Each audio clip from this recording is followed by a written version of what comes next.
Hey guys, this is Damien with Dame Tech and I'm back with another video. For this test, I'll be testing both the iPhone 14 Pro Max and iPhone 13 Pro Max cameras, comparing both 4K video and photos.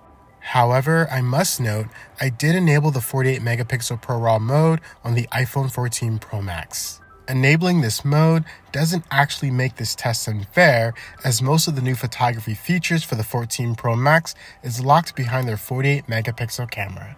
Last thing I want to note, ProRAW is easily accessible and can be toggled on and off within the camera app once enabled in the settings. Moreover, ProRAW actually doesn't require any additional editing, despite what many may say, and as you'll soon see. Anyways, starting with the main camera, or in other words, the wide-angle lens, here we can see immediately when looking at the trees, the iPhone 14 Pro Max has slightly better focus, more detail, and less grain. But again, the differences here is very minor and probably barely noticeable to the average consumer or casual user. As for this next shot, we can see the 14 Pro Max providing slightly more detail and quality as well as sharpness when looking at the bushes in the background.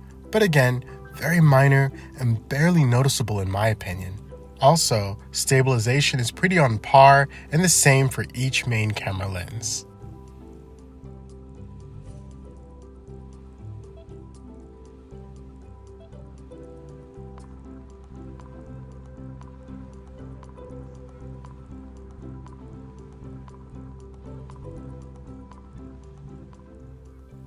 Now moving on to the photos, and specifically the main camera or wide-angle lens, here we can see the iPhone 14 Pro Max giving a small but noticeably sharper and detailed image over the 13 Pro Max. For example, if we look at the hair or even the skin in the shot, we can see more details without even needing to zoom in on the iPhone 14 Pro Max. And as for this next shot, the 14 Pro Max is showing to overall have better low light photography in both lighting and details. You can clearly see this when looking at the grass at the lower bottom or bushes in the back right. Overall, the iPhone 14 Pro Max 48 megapixel camera is marginally better in most wide angle shots, with a few exceptions where we can clearly see a drastic difference in HDR and detail.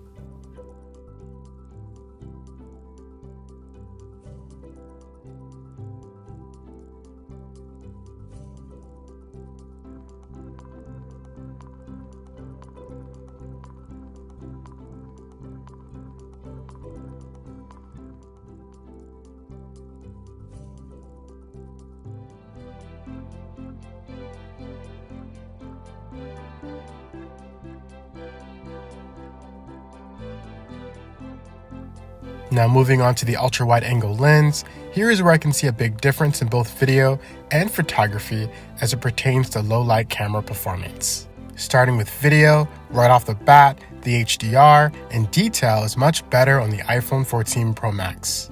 Stabilization also appears to be better here on the iPhone 14 Pro Max. However, again, I must note these differences are in no means drastic or big, but instead minor. In fact, the differences may not be noticed by the average consumer.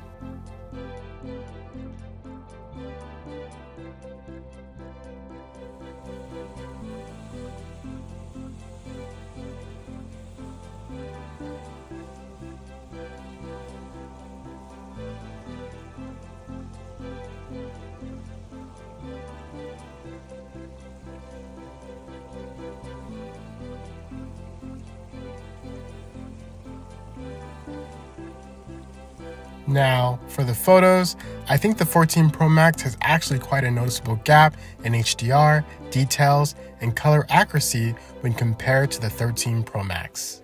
The ultra-wide camera, in my opinion, is all around better here on the iPhone 14 Pro Max, and definitely noticeable as even my 7-year-old daughter could see a clear difference when I showed these pictures side by side.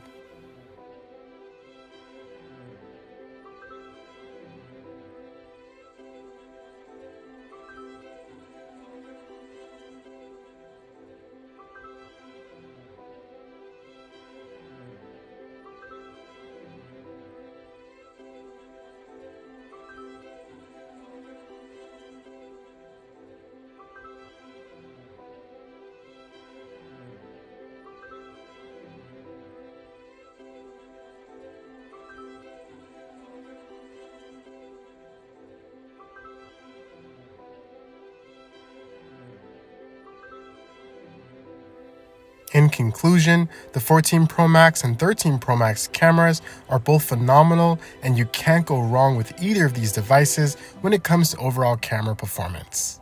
In all honesty, if you're an average consumer and only use your phone camera to document your life and or family, then I'd still recommend the 13 Pro Max over the 14 Pro Max due to price and the gap in camera quality being small for casual usage.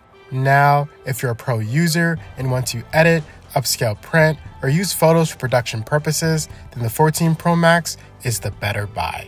For photography, you don't really see the benefits for the 48 megapixel camera until zooming in and seeing the retention in details. Plus, the 14 Pro Max does provide slightly better HDR when ProRAW is enabled and the 48 megapixel camera is in use. Nevertheless, thanks for watching, and definitely stay tuned for more informative videos like this. Please stay safe, and see you all next time.